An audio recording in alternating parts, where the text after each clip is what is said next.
Hello বন্ধুরা, আজ কাশ্মীরের একটা ছোট্ট ব্লগ আমি নিয়ে এসেছি।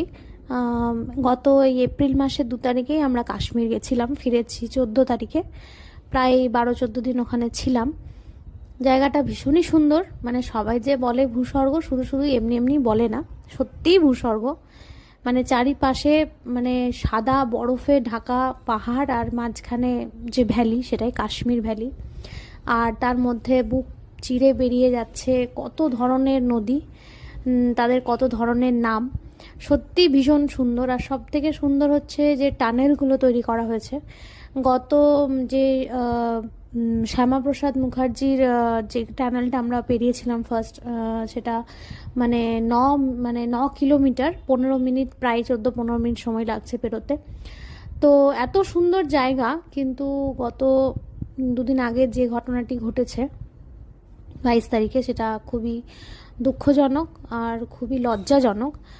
এরমভাবে মানুষকে, সাধারণ মানুষের ওপর অ্যাটাক করা, বা মানে অ্যাটাক করে ওরা এটাই বোঝাতে চায় যে ওরা কতটা ভীতু বা ভয়ভীত, যারা আমাদেরই ইন্ডিয়ান আর্মির পোশাক পরিচ্ছদ ইউজ করে মানুষকে বোকা বানানোর জন্য।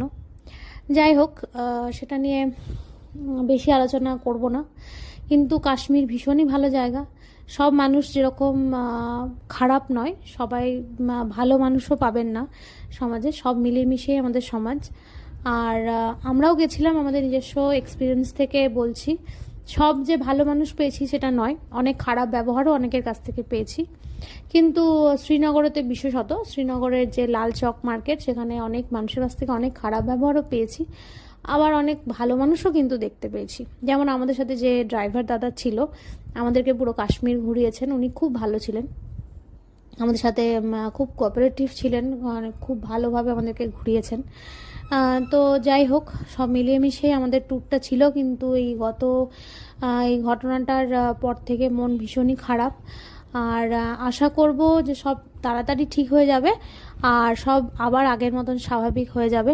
মানুষ স্বাভাবিক করে ফেলবে, কারণ ওখানকার যা মানে সিচুয়েশন, ওটা ট্যুরিস্টদের ওপরই পুরোপুরি ডিপেন্ডেবল।